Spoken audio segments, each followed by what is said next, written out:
Yana bir bor assalomu alaykum hurmatli yurtdoshlar, hurmatli teletomoshabinlar. Ta'kidlaganimizdek, bugun 14-oktyabr Toshkentda yana bir siyosiy tadbir bo'lib o'tyapti. Xabaringiz bor, joriy yilda O'zbekiston Turkiy davlatlar tashkilotiga raislik qilyapti va 11-noyabr kuni Samarqandda navbatdagi, aynan Turkiy davlatlar tashkilotiga a'zo va kuzatuvchi davlatlar rahbarlari ishtirokida navbatdagi sammit bo'lib o'tadi va bu sammitdan oldingi tadbirlar davom etmoqda. Bugun 14-oktyabr poytaxt Toshkentda Turkiy davlatlar tashkilotiga a'zo va kuzatuvchi 7 davlatning tashqi siyosat bo'yicha tahliliy markazlarining 8-chi yig'ilishi bo'lib o'tyapti. Ilk bor O'zbekistonda bu uchrashuv bo'lib o'tmoqda. Qisqa qilib aytsak bo'ladi, forumlar saroyida bugun aqliy markaz vakillari, ya'ni aqllilar yig'ilgan. Ular ekspertlar, ilmiy idora vakillari, shuningdek tashqi siyosat bilan shug'ullanuvchi tashqi ishlar vazirliklari va prezidentlar huzuridagi ilmiy, ya'ni tadqiqot tashkilotlari hisoblanadi va ular turli masalalar yuzasidan bugun fikr almashmoqda. Eng asosiy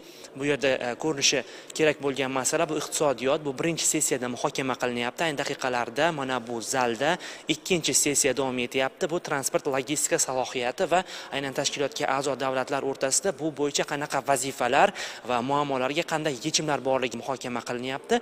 An'anaga va protokolga muvofiq dastlabki daqiqalar ommaviy axborot vositalari uchun ochiq bo'ldi va yopiq eshiklar ortida hozir bir-biridan qizg'in muhokamalar davom etyapti. 3-sessiya bundan-da qiziq, ya'ni bu bugungi kunning geosiyosiy muammolari va geosiyosiy vaziyat nuqtai nazaridan ekspertlarning muzokaralari hisoblanadi. U bo'yicha ham ommaviy axborot vositalari vakillariga ma'lumotlar taqdim etiladi. Xabaringiz bor, bu tashkilotning ishida 7 davlat ishtirok etadi. 5 doimiy a'zo davlatlar va 2 Vengriya va Turkmaniston kuzatuvchi davlatlar sifatida qabul qilingan. O'tgan yil Turkmaniston kirgan bo'lsa, Vengriya 2018-yildan beri bu tashkilotda o'sha paytda hamkorlik kengashi edi. Mana bu yildan tashkilot sifatida sammitlar bo'lib o'tyapti. Kuzatuvchi davlat maqomidagi davlat bo'lib turibdi va Vengriyadan ham delegatsiya tashrif buyurgan. Bizning hozirgi suhbatdoshimiz esa Vengriyaning tashqi ishlar va tashqi savdo bo'yicha institutining direktori janob Martin Shober hisoblanadilar. Dear Shober, welcome to Uzbekistan. Thank you. I'm glad to see you in Tashkent. We know that you and your colleagues are participating in this 8th meeting of these Turkish states meeting. And say us please, what do you assess and what is your opinion about the participation of Hungary? We know that since 2018 years, Hungary is also an observer status in this organization. What do you say about this? Well, first of all, it's very good to be here in Tashkent, in Uzbekistan. And about our participation in the organization of Turkic states, it has a certain importance for us. Because we as the institute, which is responsible for supporting the decision-making of the Hungarian foreign policy, information is our core value. And this is a great place where we are able to access the direct information, how the countries, the full members, and the representatives see the world, see this region, see the geopolitical challenges that they are facing and we are facing in Europe. So this is first of all very important for us. Second, through this meeting we are able to give an insight of the Hungarian perspective and Hungary's role, not only within the European Union, but in terms of different regional aspects. And of course, it is very important for us Hungarians that we have a certain kind of brotherhood with the Turkic countries. And this, I think, forms a very good basis for our cooperation. I translate something. Suhbatdoshimiz aytyaptilarki, Vengriya tomoni 3-bor bu uchrashuvda ishtirok etyapti va tashqi savdo va tashqi ishlar vazirligi huzuridagi tadqiqot tashkiloti bo'lganligi uchun aynan bugungi geosiyosiy tahdidlar va geosiyosiy o'zgarishlar bo'lib turgan paytda bu kabi uchrashuvda ishtirok etish va dunyo nima deyapti va bizning hamkorlarimiz va bu tashkilotda a'zo bo'lgan bizning sheriklarimiz nima deyotgani bizni o'zimizga ham qiziq. Bundan keyingi o'sha tashlaydigan qadamlarimiz uchun degan fikrlarni aytib o'tyaptilar.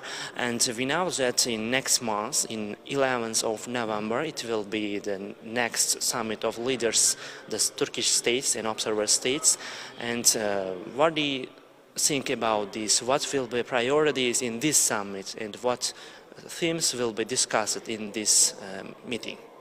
Well, our representation, so Hungary being represented as an observer member at the Turkic-speaking world, is a very important factor for us. We, as a country, member of the European Union, member of the NATO, so has... Only one country from European Union. only one country being represented here, it is equally important for us, besides being integrated to the Western systems, to have close ties and continuous search for opportunities in the Eastern world. So I think it has a certain respect to be here represented at the meetings of the Turkic-speaking world. And economic potential is states of Turkish states is very good and high, we can say. And what do you say about this? What will be next plans and what must be next works in this organization?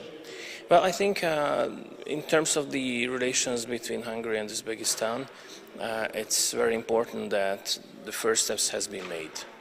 So there are high-level visits. The president of Uzbekistan has just visited Hungary recently, or prime minister are going to come here and visit Uzbekistan. So they are very good high-level visits. Now we have to make further steps, so we have to put content to this cooperation in terms of political level and of course in terms of economic level. Transportation, energy security and the transportation of goods from the east to the west are very important aspects. And again, in the next summit of leaders of Turkish states, again, which international priorities or international conflicts will be discussed in your opinion as international problems? I think first of all we have the war in Ukraine, so the Russian aggression in Ukraine, which would affect the whole region, not only the whole region but the whole world actually. It affects the energy security, it affects the trade, and of course it affects the security system and the security environment. So I believe that this would be the main topic to be discussed. And of course there are economic aspects that shall be discussed at the meeting as well, the ways how to strengthen the economic cooperation between the member states. And improving the situation with the state of transport logistical potential of these states, and what do you think, what must be next works for improving or for deleting some kind of threats? What do you think about this? Well, I think the eastern-western corridors development in this region would be extremely important because Central Asia lies in a strategic position when we are talking about the trade between the east and the west.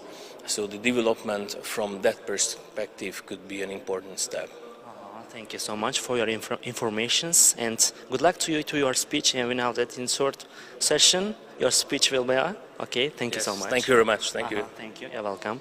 Hurmatli teletomoshabinlar, suhbatdoshimiz bilan juda ham ko'p mavzularda biz suhbatlashdik. Ular yaqindagina Prezident Mirziyoyevning Vengriyaga qilgan tashrifiga to'xtalib o'tdilar. Undan oldin Vengriyaning bosh vaziri Viktor Orbanning O'zbekistonga tashrifi ikki davlatni bir-biriga yaqinlashtirganini ta'kidlab o'tdilar va 11 noyabrdagi Samarqand sammitiga biz to'xtalib o'tdik. Bu juda ham muhim sammit bo'ladi, chunki Turkiy davlatlar tashkiloti turli, ya'ni kompleks aloqalarni muhokama qiladi. O'zingiz ham eshitib guvoh bo'ldingiz. Bu transport logistika, bu energetika, bu oziq-ovqat xavfsizligi, energiyaning o'sha tejamkorligi va energiyaga bo'lgan tahdidlar muhokama qilinadi. Shuningdek, iqtisodiyotga bo'layotgan bugungi kundagi tahlikali va tahdidlar ortib borayotgan jarayonlarda qanaqa tahdidlar borligi va buni yengib o'tish, uning yechimlari muhokama qiladigan fikrlarni aytib o'tdilar va o'sha bo'lib o'tadigan 11 noyabrdagi sammitda albatta xalqaro muammolar va xalqaro konfliktlarga ham davlat rahbarlari to'xtalib o'tishini aynan Vengriya tomoni aytyapti. Ya'niki aynan shu konfliktlar bugun davlatlar oldiga yangi vazifalarni va yangi alternativ koridorlarni, alternativ usullarni topishni qo'yyapti. Masalan, sharq va g'arb koridorlari bo'yicha muvofiqlashtiruvchi yagona fikrni aytish kerakligi ham bugun kun tartibida turibdi. Shu kabi o'sha masalalarga davlat rahbarlari to'xtalib o'tishini biz kutyapmiz, deyapti Vengriya tomoni va davom etayotgan turli o'sha xalqaro konfliktlar va ularning ortidan kelib chiqayotgan sanksiyalar siyosati, sanksiyalarning boshqa davlatlarning savdo-sotiqiga, transport logistika imkoniyatlariga ta'siri ham muhokamada bo'ladi degan fikrlarni eshityapmiz va oldinda yana 3-sessiya bor. Hozir transport logistika muammolari va yangi imkoniyatlar muhokama qilinyapti. Demak, bugungi yig'ilishning tafsilotlari bilan siz kun davomidagi reportajlarimizda va UZREPORT News yangiliklar dasturida bemalol kuzatib borishingiz va ma'lumotlarga ega bo'lishingiz mumkin bo'ladi. Bizda hozirchalik shular. Oldinda sizni telekanalning boshqa dasturlari kutmoqda. Tashakkur.